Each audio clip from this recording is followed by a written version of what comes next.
മണർകാട് ഇനി ശുചിത്വ പഞ്ചായത്ത്. മണർകാട് ഗ്രാമപഞ്ചായത്ത് ശുചിത്വ ഗ്രാമപഞ്ചായത്തായി പ്രഖ്യാപിച്ചു. പ്രഖ്യാപനത്തിന്റെ ഭാഗമായി പെരുമാനൂർ കുളത്തിൽ നിന്നും മണർകാട് ടൗണിലേക്ക് ശുചിത്വ റാലി നടത്തി.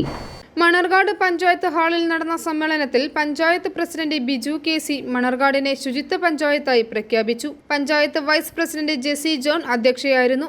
ആശംസകൾ നേർന്നുകൊണ്ട് ക്ഷേമകാര്യ standing committee chairperson Rajitha Aneesh, വികസനകാര്യ standing committee chairman Thomas Philip, ആരോഗ്യ വിദ്യാഭ്യാസ standing committee chairman Rajeev Raveendran, മെമ്പർമാരായ രാധാ സുരേഷ്, ജിജി മണർകാട്, സക്കറിയ കുര്യൻ, പഞ്ചായത്ത് അസിസ്റ്റന്റ് സെക്രട്ടറി ബിനോയ് കുമാർ, ശുചിത്വ mission Pampady block resource person Harikumar Mattakkara തുടങ്ങിയവർ സംസാരിച്ചു. മികച്ച വാർഡായി 12ാം വാർഡ് തെരഞ്ഞെടുത്തു. മികച്ച ഹരിത അയൽക്കൂട്ടമായി കുത്തിയകുന്ന് ഐശ്വര്യ അയൽക്കൂട്ടം തെരഞ്ഞെടുക്കപ്പെട്ടു. മികച്ച വിദ്യാഭ്യാസ സ്ഥാപനമായി ഇൻഫന്റ് ജീസസ് ബദനി കോൺവെന്റ് സ്കൂളിനെ തിരഞ്ഞെടുത്തു. സിസ്റ്റർ കൊച്ചുറാണി അവാർഡ് ഏറ്റുവാങ്ങി. മികച്ച പൊതുയിടമായി 4 മണിക്കാറ്റ് തിരഞ്ഞെടുക്കപ്പെട്ടു.